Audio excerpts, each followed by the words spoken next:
Hey guys, and welcome to Petrol. Now, if you tuned in to my Mini Electric review over the weekend, you'll have seen I went on a tour of Mini Plant Oxford. And as I was going around that tour, this happened.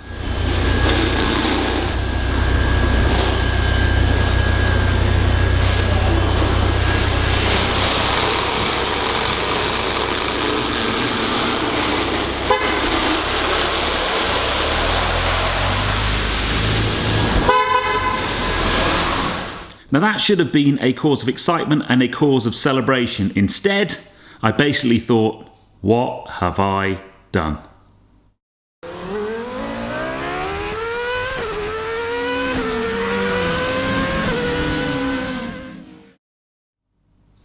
Now then, the story to this video starts about a year ago, actually. I decided I was going to change my car. I'd done a whole bunch of videos about what possible options I had in terms of different cars I could buy.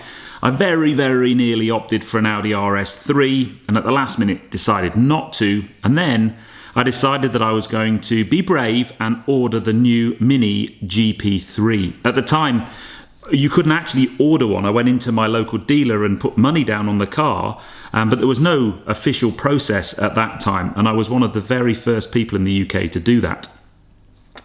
And as a car, it was been fascinating last year to kind of watch it slowly evolve. We started to see images of it zipping around the Nürburgring, and then at Festival of Speed it made an appearance and actually had a really good look at the car and did a video on it for the channel.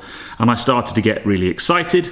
And then towards the back end of last year, clearly we started to see it with the camo being removed, and we started to see first drive impressions, although not many journalists have actually driven the car yet. Some have had a passenger ride for sure. And my excitement built, and I've joined forums, and I'm on lots of mini forums, and everybody's very excited about the car.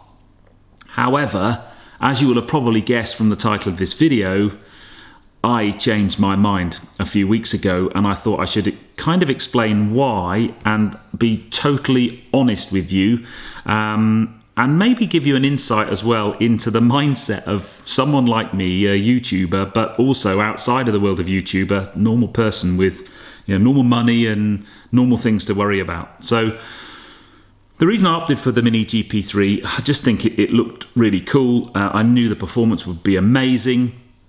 And I think as a YouTuber, it would be a fantastic car to have, for sure.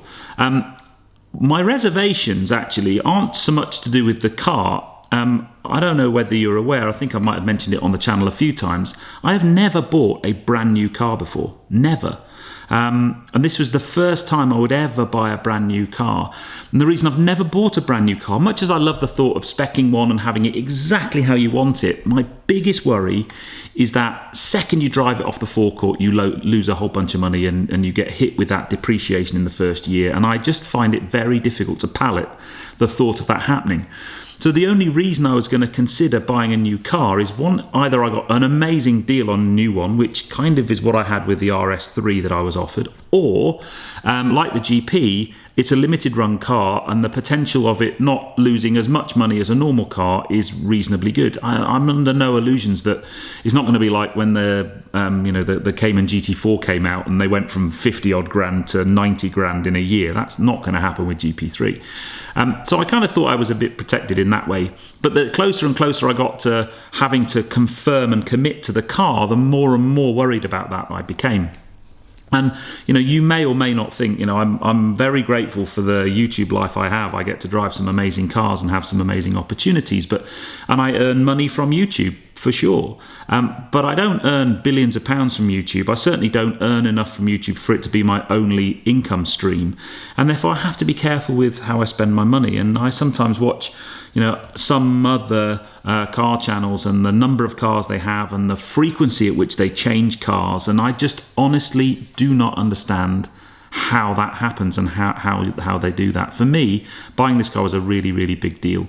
So the being a new car thing started to worry me, and I didn't think that the volume of cars they were making, had it been 2,000 cars and not 3,000 cars, then that would ease my concerns. The other concern I had is to do with the car itself in terms of the practicality for me and my life. As I've said, as a YouTuber, it would be great. I could have the car, I could go on road trips, that would be fine. Practically though, for me and my lifestyle, it would be a nightmare car to have. It doesn't have seats in the back. It's not particularly practical for us when we're going away with the dogs and so on. I know I can put cargo netting and those types of things in the back. But it's not a particularly practical car, and that started to play on my mind quite a lot. I know we've got the S4 in the family, but every now and again we kind of need to have two practical cars, or reasonably practical cars. And even the Mini Roadster arguably is a bit more practical. It's got a big boot and you can do quite a lot in it, but I just that was a challenge. The other thing, combined with those two things, is I wanted to try and work out a way where I could potentially keep my Mini Roadster and have the new car as well. I don't particularly want to get rid of Ruby Roadster. I've spent a lot of money on it recently, and she's very special to me, and I'm very special to the channel as well. So you can kind of see where I'm going. And then the final thing, just some spec options that even with a higher level spec on the GP, I wasn't able to spec a head-up display, which I know doesn't sound a great big thing, but actually once you've driven a Mini with a head-up display, you realise that that's quite an important thing to have. So that was, I guess, just started to worry me and concern me. So a couple of weeks ago, I took the big decision to cancel my order. Now, I had put money down, but it was a refundable deposit. So I spoke to my dealer and I got my money back. And that's all well and good. Then comes the bit where you start to think, what have I done? So I did put feelers out and asked a few people whether I'd made the right decision. This is my announcement to the channel. Please put in the comments below if you think I'm mad or if you think I've done the right thing. I mostly positive comments back. I had a few people say, you idiot, what have you done? But yeah, so I got my money back, and then I informed the guys at Mini UK, and they were then they totally understood what I'd done, but then very kindly informed me that I was actually due to have one of the first cars to come to the UK, which as a YouTuber is not good. That would have been amazing.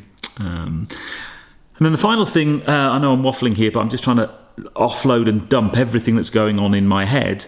The final thing is, I really wouldn't be able to do a great deal to the GP in terms of any kind of modifications, because those types of cars are quite sensitive to being stock. I think if you want to maintain the value, they need to be obviously maintained properly, goes without saying, but they need to be as stock as possible. So you start to, put different wheels on it, tune it, do things to it, then that can sometimes people take a grim view of that. So there's no scope for me to work with other partners that I've worked with in the past to do things like modification to the car.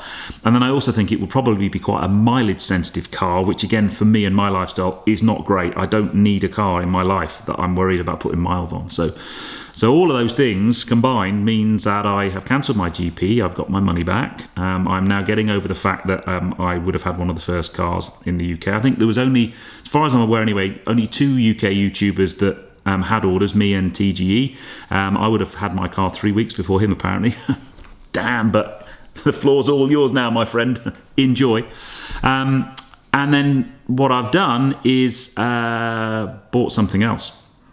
So I did put a post out yesterday saying that there were 3 big announcements coming to the channel this week. This is the first one. You need to tune in on Thursday for the collection of my new car, because I've already collected it. I moved quickly.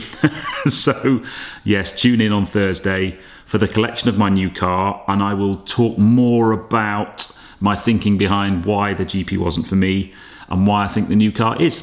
But I hope you enjoyed that one, guys. I feel like I'm letting people down a little bit. I've kind of built this up on the channel over the last year. It's been an exciting journey, there's no doubt. But sometimes when you sit and think long and hard about something, and it's not the reasons I've not gone for it aren't the things that lots of people are talking about. I love the styling, I love the big wing, the kind of carbon fibre fenders on the side. I think they look great. They might be an absolute nightmare to keep clean, but it's another story. But on the whole, I think the car looks amazing, and I've seen them up close now, and I haven't driven one yet. I know I'm going to get to drive one very soon. I was talking to the guys from Mini about this when I was at the Mini Electric launch. So I'm going to get to drive it, and then I'll probably be even more gutted that I cancelled my order.